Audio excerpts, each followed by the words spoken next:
is Azandé, but you can call me Azandé because that's my actual name. This is Bradley, my partner. This is AUDIOPHILES presenting to you the heartbeat. Sweet.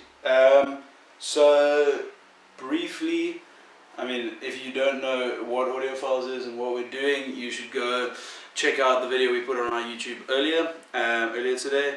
But basically, the heartbeat is going to be us delving into the people and the message and really getting deep with the meaning behind young local musicians, because one of our proprietary kind of services is something that we're calling the amplifier, which is for young musicians, and this content is going to basically support that wherever we can. So yeah, let's explain briefly about what AUDIOPHILES is. So yeah, us, who are we? That's a tough question to ask, but yet so simple.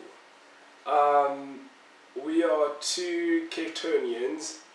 Well, I'm a Cape Townian, I think. Young lads. I was born in Joburg, but I consider myself a Cape Townian. He's semi-Joburg. It's still a bit of that. Yeah. No, I'm a Cape Townian 100%. He's a Cape Townian 100%. We're two lads. We love the music. We love the music, but most importantly, we love the culture. Yeah. I think that being in Cape Town for so many years and seeing everything and being able to go from, say, Table Mountain to Clifton, every car ride has a story, every journey has a story, every road trip has a story, and most of the time, what are you doing? You're listening to music, you're socializing with the people who you're with, and to be fair, it grew on me. I don't know about Bradley, but it pushed me to a point where I saw music as a way of life. I still think when I think of music, it's like, I know what could cheer me up in this mood. If I'm down, if I'm happy, if I'm just in a way of... I get what you mean, but it's just like, without I know for me, without some kind of music, I don't know how my life would be. go. I think as an artist, it's a way of expressing yourself. It's like everyone has a story to share, everyone has a vision, everyone has a vibe about them, but it's how do I share my vibe and my story to the next person? Yeah. And those who do it wisely and in a smart way touch many people, but those who are very creative and natural touch people in a different way. And for me, at least, music has touched me in the most amazing way I could ever asked for, wished for. I've got a very broad music taste. Although I'm a techno guy, that's not the only thing I listen to. Yeah. And I believe that we have people here in Cape Town, we have artists here, people my age, people younger than us actually, exactly, who are far more talented than those who are actually out there in the scene today. I think there are many people out there who are making it, but they're only making it because of the resources they have. Yeah. This again being one of the reasons why we actually thought, hey, let's sit down and create a product that would help most people, because some talents out there don't have resources, and if they don't have resources, it means they might just miss out on what they could have been. So yeah, we as AUDIOPHILES, Bradley, Azandé, very outgoing people, progressive people. He's more outgoing, but yeah. Yeah, this one, boring. But we're just looking for people who are very eager to put out what they believe is art, right? We are eager to meet with people and socialize with people who believe that they do have a purpose and a talent in life, and they do not want to shy away from going for the dream. Yeah. reaching for the dream. Yeah. So it's basically like, I could easily say, hey, I don't want to be a DJ.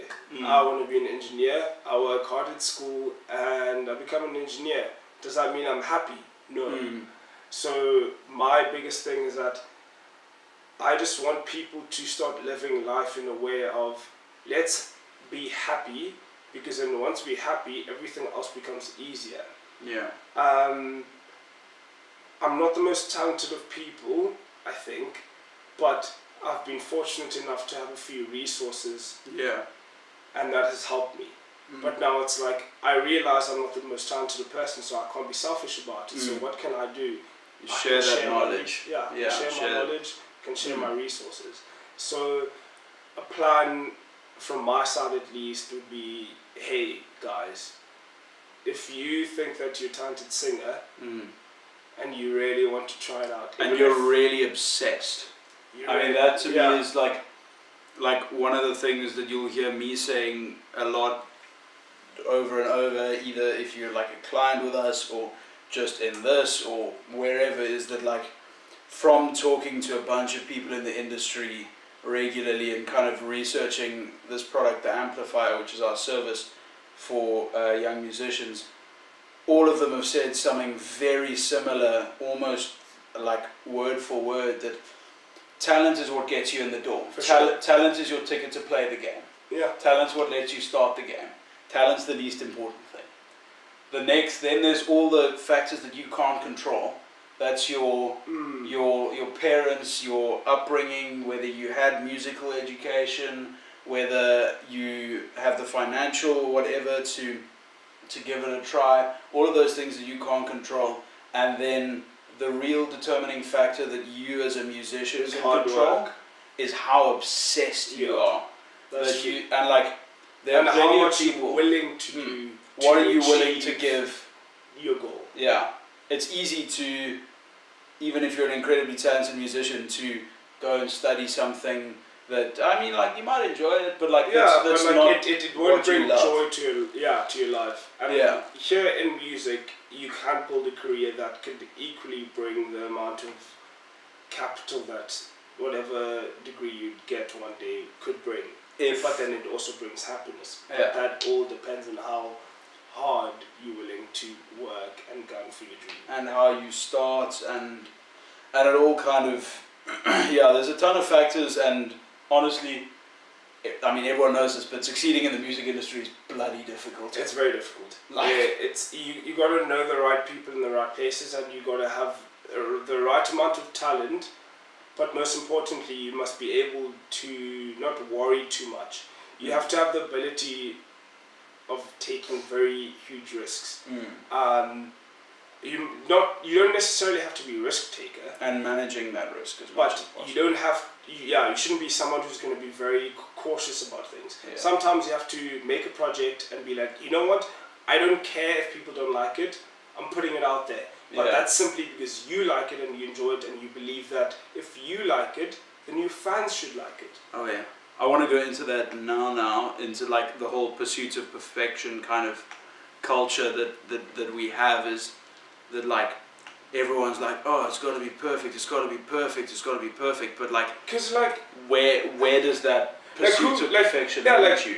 My perfection is not your perfection, same as it's not yours. Yeah. So it's like, for me, I believe that if I play what I like when I DJ, then the people who are there for me, the people who are there to support me, will like the sound that I'm playing for them. Because you need to understand, as a DJ, I can only speak from my experience, I'm not there to just please you guys, and I'm not there to just please myself. I'm there to create a vibe where we both meet halfway and we have a good time. So if I play something I really appreciate, that means I am going to my vault of like thousands and thousands of tracks that I have, picking out a few songs to play to a select crowd. That's me opening up to the world. It's me showing the world, hey, you might have not heard this from the radio, that's a good thing, but jam with me. Yeah. One day when it gets to the radio, you can be like, oh flip, this is a song Aztec played. Yeah. You can come to me after the gig and be like, what's the name of the song? Give you the name of the song. Yeah. Because by doing that, I know that next time I play it, if you happen to be there, you're going to know it. You're going to encourage your mates to join me. You're going to encourage your mates to just have a good time. And for me, it's like most musicians, they start off putting out things that they want to put out. And yeah, credits to that. That's good because that's how you make your breakthrough. But now, once you're there, why do you have to start playing music that pleases people instead of playing music that pleases you? The reason you got to that place was by making music that you really resonated with, and then other people resonated with the way that you were communicating the way you felt. Yeah. So why stop that? Labels. I mean, you can blame it on the labels, but I mean, at the end of the day, no hate on labels because we enjoy labels, but I mean, come PR. on, you gotta watch out for the labels as well. It's not as easy as you think it is. Basically, if you're going to make it in 2020, right? Say you're doing alternative music or indie, whatever you're doing. Because it's Cape Town, so yeah, for everyone's sure. doing indie. Yeah, everyone's doing that. You're gonna gather a crowd of people. Say 1,000, 5,000, 10,000. Doesn't matter. You put out your first project, they love it. Put out your second project, they love it. The third one, if you sign for a label, right? You no longer